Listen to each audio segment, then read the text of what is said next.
As the title card flashed, I could immediately see my first assumption was wrong.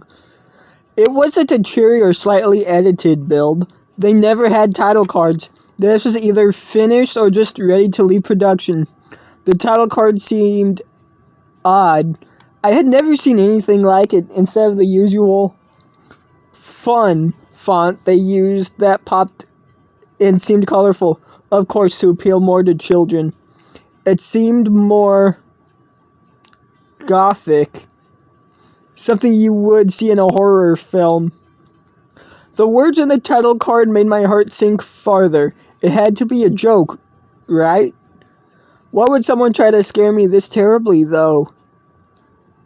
The words read, "You nosy intern, you shouldn't have come in here." And the usual happy bubble transition that we were all used to was gone.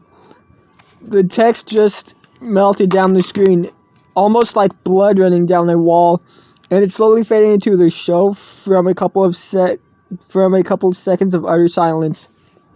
It transitioned into one of the familiar openings, with SpongeBob slowly snoring in bed and Gary sleeping beside him on his newspaper. The blowhole of an alarm clock was there, even the bed was. I began to feel relieved. I remembered all this from when I was a kid. It seemed normal, but was it? Oh dear God, I was wrong. Forgive me. You must forgive me.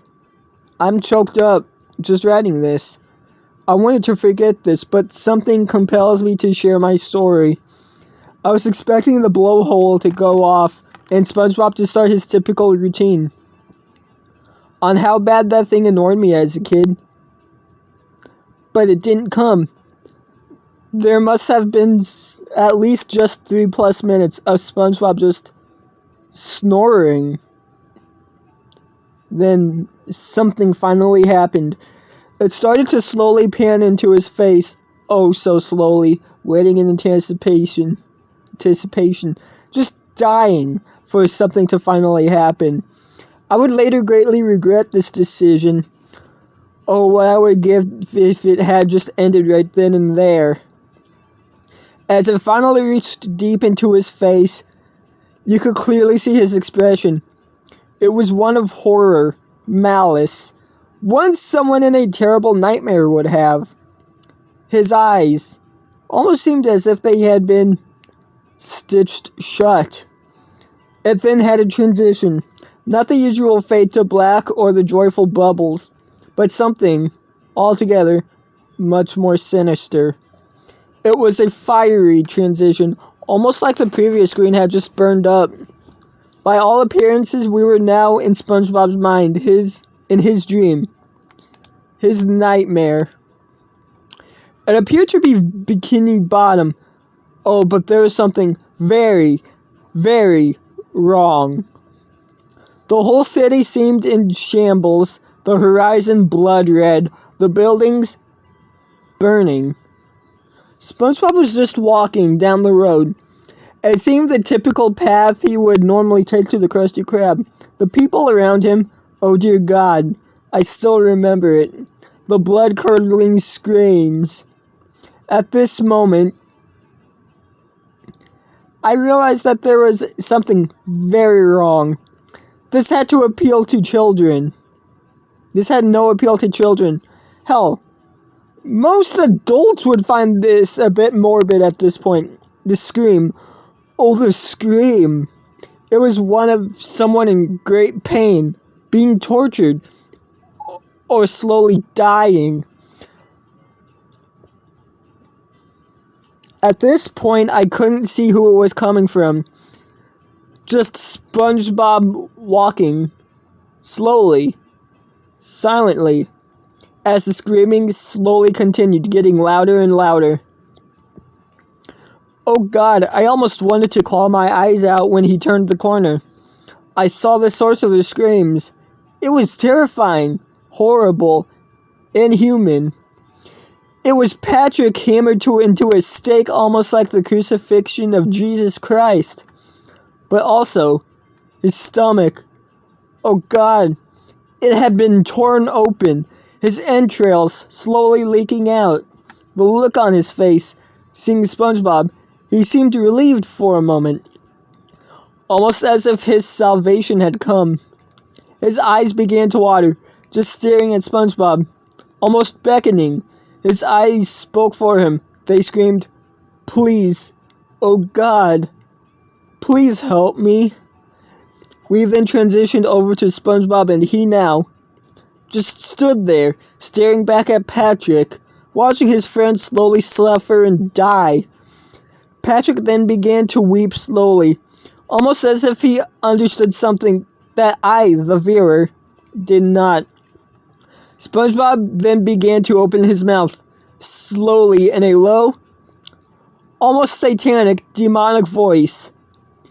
He whispered, "Suffer, fat one. You, this whole town, brought this upon themselves." And then he turned and slowly walked away.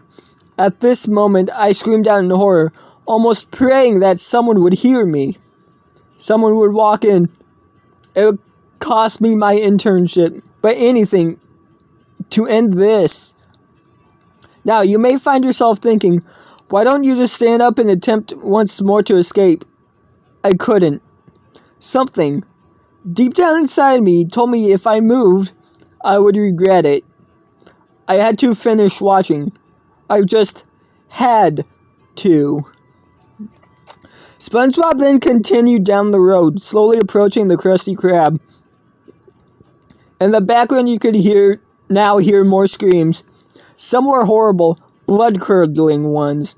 You could tell they came from one in great agony. But there had been one new sound thrown in. A horrible, twisted laugh. One of great malice. Almost as if someone had been hunting an animal and thoroughly enjoying himself all too much.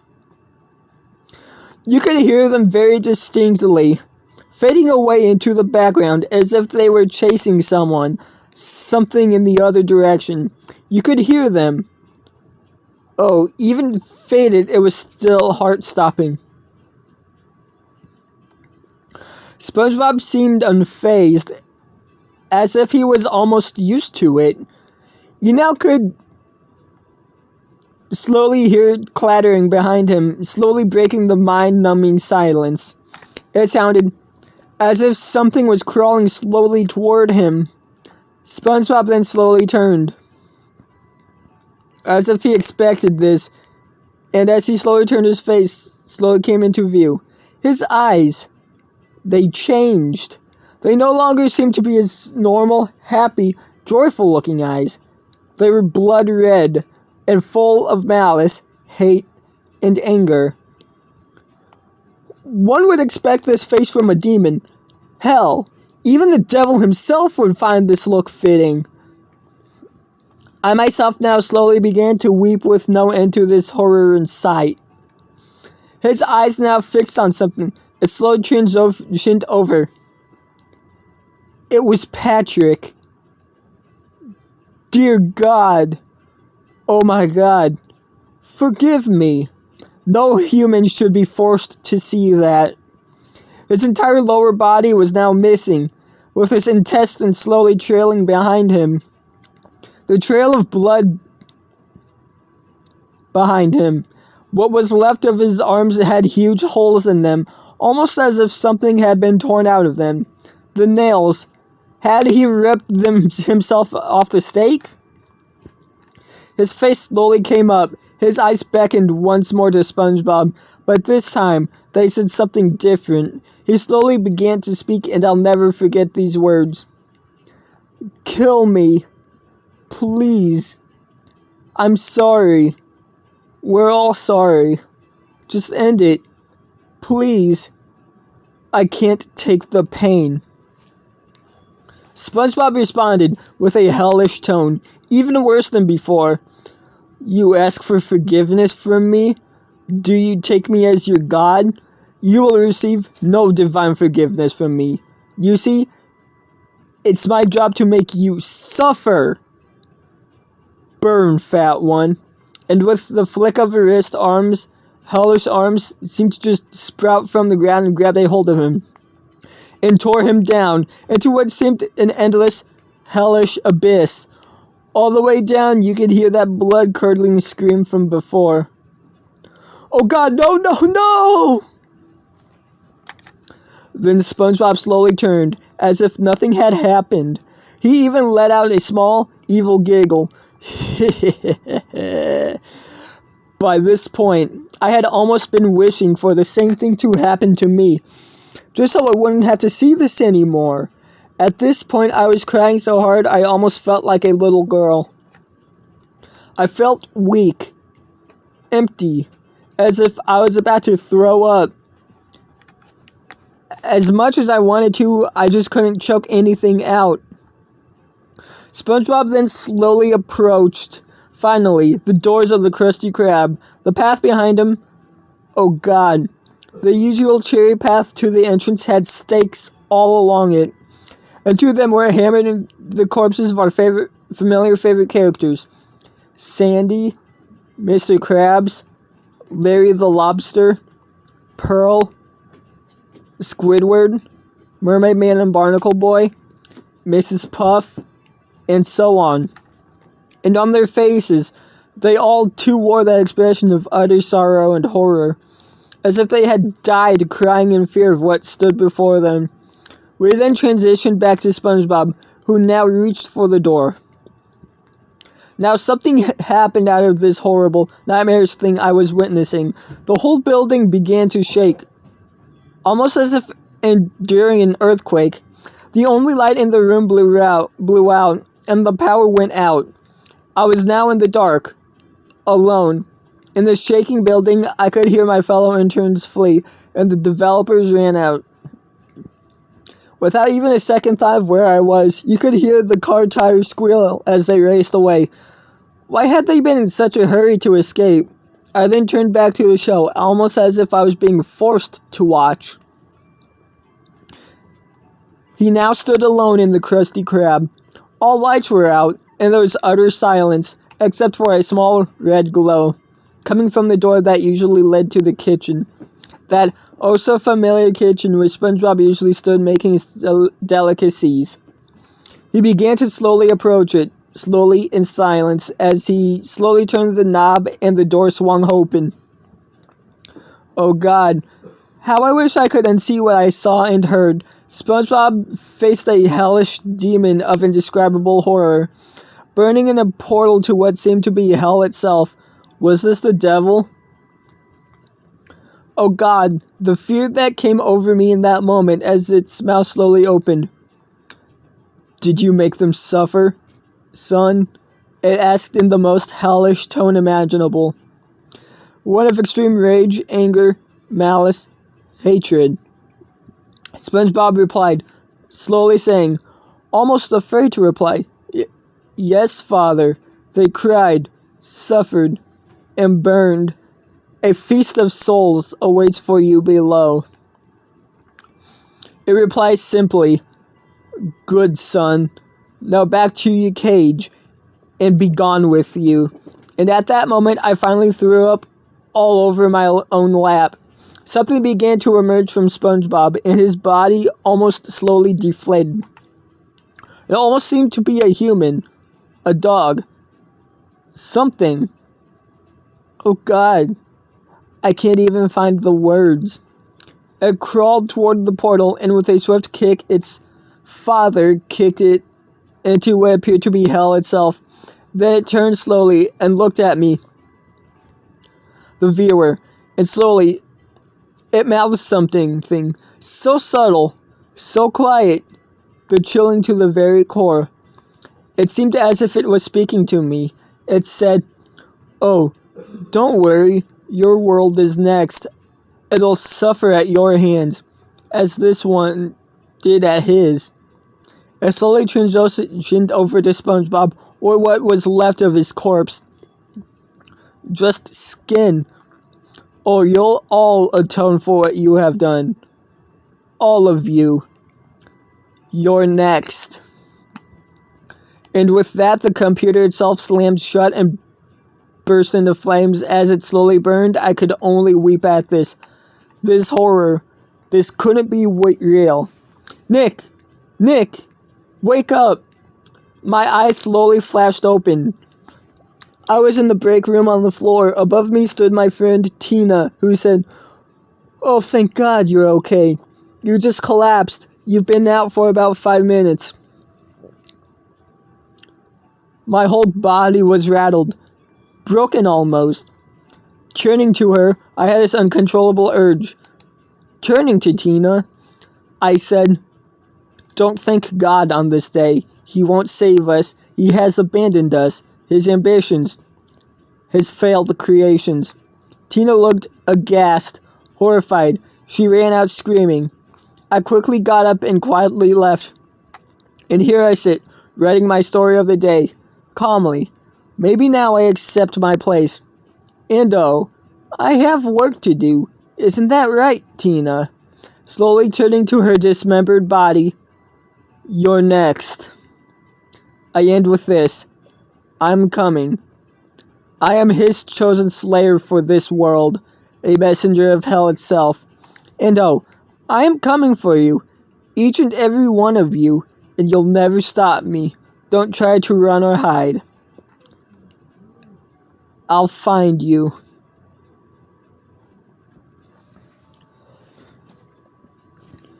And that is our first non-gaming creepypasta on the channel.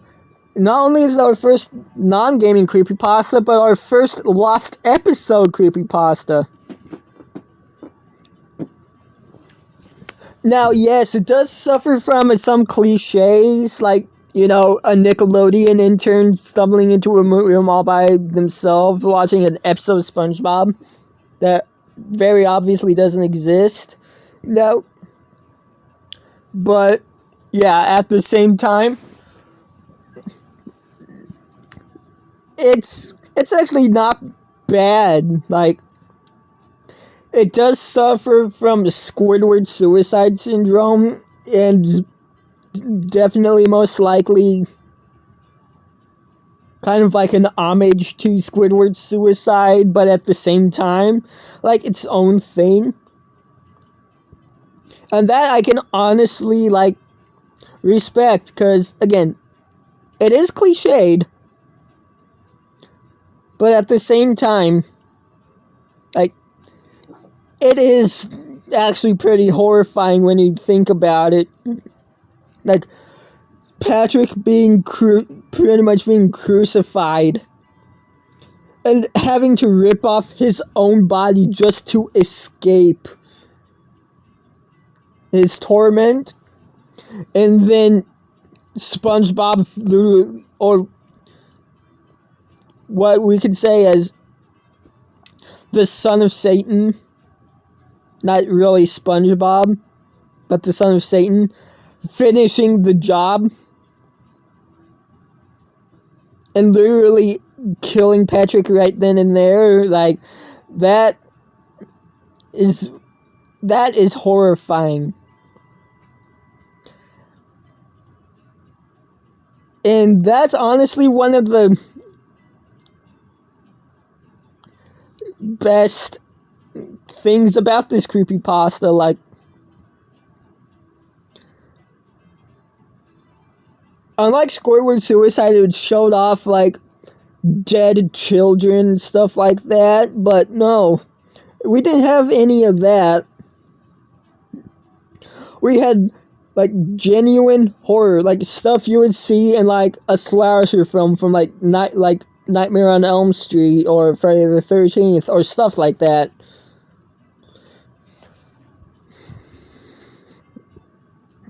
Or Halloween, even. Now, as someone who is not a big fan of, like, Halloween and Nightmare on Elm Street, but is a fan of Friday the 13th, I can still admire this creepypasta for at least doing something that is actually pretty, like, horrifying. And honestly, yeah, I gotta give her props. Now, Is this amazing by any means? Not really. But is it bad? Definitely not. Like, it's a good lost episode creepypasta. Like, if it didn't suffer a little bit of Squidward's suicide syndrome, like, it would be amazing. And honestly, it's one worth reading yourself because it is a good one. But yeah, that's gonna do it for this creepypasta. Again, it's just good. It was a good one. And again, read it yourself. And as always, let me know what creepypasta you want me to read next. It could be a lost episode creepypasta, a gaming creepypasta. It could be any creepypasta, really.